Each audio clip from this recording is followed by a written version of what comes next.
और क्या हालचाल, सब बढ़िया। तो एपिसोड 52 की शुरुआत होती है। कहाँ से मुझे पता नहीं है, क्योंकि जहाँ से मैं स्टोरी पढ़ता था वो वेबसाइट ही गायब हो चुकी है। खैर कोई नहीं, आज से मैंने लगभग 6 महीने पहले स्टोरी पढ़ी थी, मतलब कि पूरी तो अभी तक भी नहीं हुई है। 1153 वाला चैप्टर चल। खैर जो भी हो, मुझे मोटा मोटा याद है, तो शुरू करते हैं। अब वांगलिंग चलता है तो टेंग हुआ को मारने वाला होता है, तभी एक आवाज गूंजती है कि रुक जाओ। अब जैसे ही वांगलिंग ये वाली आवाज सुनता है ना, तो वो रुक जाता है और एक दूसरी दिशा में देखने लगता है। अब जैसे ही हमारा वांगलिंग दूसरी दिशा में देखता है ना, तो दूसरी दिशा में उसे एक बुड्ढा ठाड़ा हुआ दिखाई देता है और इसका नाम होता है पूनान जी। और मैं बता दूं कि मुझे क्लियर नाम का पता नहीं है कि पूनान जी नाम है या इसका या फिर और कोई, लेकिन एक बुड्ढा दिखता है। अब जैसे ये बुड्ढा हमारे वांगलिंग को दिखता है ना, तो ये वांगलिंग को पहचान जाता है, तुम तो वही हो ना जिसका सेक्ट मैंने बर्बाद किया था और तुम्हारा नाम शायद वांगलिंग है। अब पूनान जी जैसे ये कहता है ना, तो वांगलिंग चलता है तो पूनान जी को एकदम नजरअंदाज कर देता है और पूनान जी से कहने लगता है कि क्या बकवास है, बताओ। बोला जाए तो क्या बोलना चाहते हो। पूनान जी चलता है तो फालतू की बकवास करता है जो मुझे याद नहीं है, और फिर अंत में कहने लगता है कि तुम टेंग हुआ को छोड़ दो। हमारा वांगलिंग चलता है तो वो मना कर देता है कि तुझे मरना है तो तू यहाँ पर रुक, वरना यहाँ से चलता। अब भाई साहब जो पूनान जी थे ना, वो इज्जतदार आदमी थे, इसलिए इसकी सटक जाती है और ये एक पावरफुल हमला हमारी वांगलिंग के ऊपर कर देता है। अब जैसे ये पावरफुल हमला हमारी वांगलिंग के ऊपर करता है ना, तो हमारी वांगलिंग की भी सटक जाती है। वांगलिंग चलता है तो अपने चीर्म रियल्म को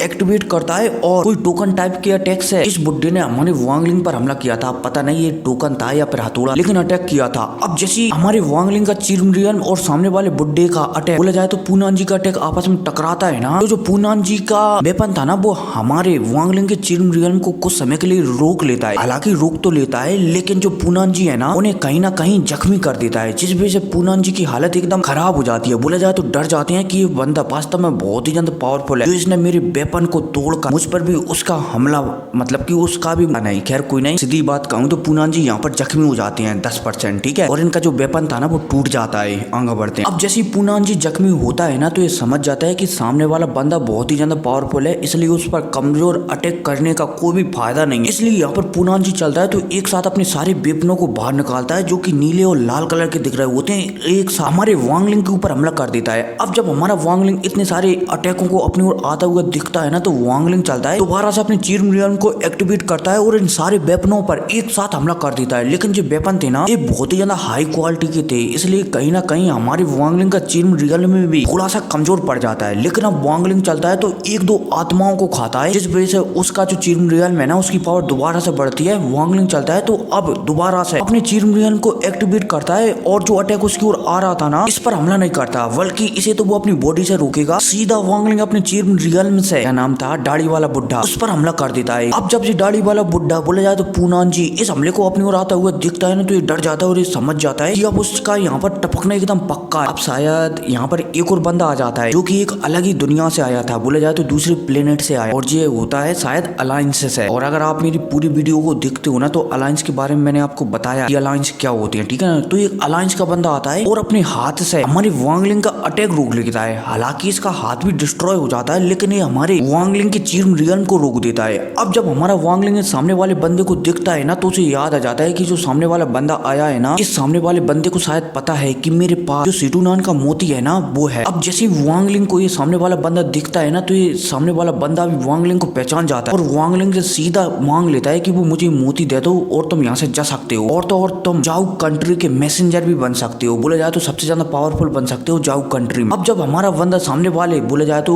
यहाँ पर जो नया बंदा आया है ना, उसकी बात सुनता है ना, तो इस बात को वो नजरअंदाज कर देता है, क्योंकि हमारे वांगलिंग को पता था कि ये बंदा पक्का आएगा, इसलिए हमारे वांगलिंग ने इस बंदे का भी एकदम खास इंतजाम कर रखा था, ताकि इस बंदे को भी वो मार सके और जो मोती का राज है ना, वो यहीं पर दफन हो जाए। इसलिए वांगलिंग ने इस बंदे का पूरा इंतजाम कर आया था। वांगलिंग चलता है तो पता नहीं कहाँ से, लेकिन हमारे वांगलिंग के पास एक गॉड का ब्लड था, और मुझे याद नहीं आ रहा है कि ये ब्लड कहाँ से मिला था। अगर एपिसोड मिल जाते ना चैप्टर, तो सब कुछ बता देता, क्योंकि उसमें मोटा मोटा अंदाजा लिखा रहता है कि कहाँ से मिला था। फिर को नहीं आगे बढ़ते हैं। वांगलिंग चलता है तो एक ब्लड को निकालता है और अपने हाथों की सील बदलता है, और सील बदलते ही यहाँ पर उसी गॉड प्रकट हो जाता है। पता नहीं कौन सा गॉड, लेकिन एक बहुत बड़ा आदमी बन जाता है। और ये आदमी तब प्रकट हुआ था जब हमारे वांगलिंग ने जो टेंग हुआ का छोटा भाई था ना, उसे मारा था, बोला जाए तो उस पेड़ वाले बंदे को मारा था। अब जैसे यहाँ पर हमारे वांगलिंग का जो आदमी प्रकट होता है ना, बोला जाए तो जो गॉड प्रकट होता है ना, तो ये गॉड चलता है तो सीधा अपने हैंड से जो सामने बंदा बंदा था ना जो यहाँ पर आया था मैसिंग टावर की ओर से, उस पर कर देता है। अब जैसे ये मैसिंग टावर वाला बंदा वांगलिंग के अटैक को अपनी ओर आता हुआ देखता है ना, तो ये बंदा चलता है तो जो पूनान जी है ना उसे अपने सामने कर देता है, जिस वजह से पूनान जी यहाँ पर मारा जाता है। लेकिन जो बंदा था ना हेवेंस टावर का, उसका दूसरा हाथ भी एकदम गायब हो जाता है। अब ये बंदा यहाँ पर से समझ जाता है कि जो वांगलिंग है ना उसने अगर उस पर दोबारा से अटैक किया ना तो शायद वो जिंदा नहीं बचेगा, इसलिए ये बंदा चलता है तो यहाँ से 9-11 हो जाता है, बोले जाए तो यहाँ से भाग जाता है। अब पता नहीं वांगलिंग इसे मार पाएगा या फिर नहीं, लेकिन मुझे अच्छी तरह से याद है कि यहाँ से ये भाग जाएगा और शायद एपिसोड 90 के करीब, मतलब कि मोटा मोटा अंदाजा लगा रहा हूँ, जब एपिसोड 90 आएगा ना उस समय हमारा वांगलिंग एक कंपटीशन के अंदर जा रहा होगा, तो शायद उस समय ये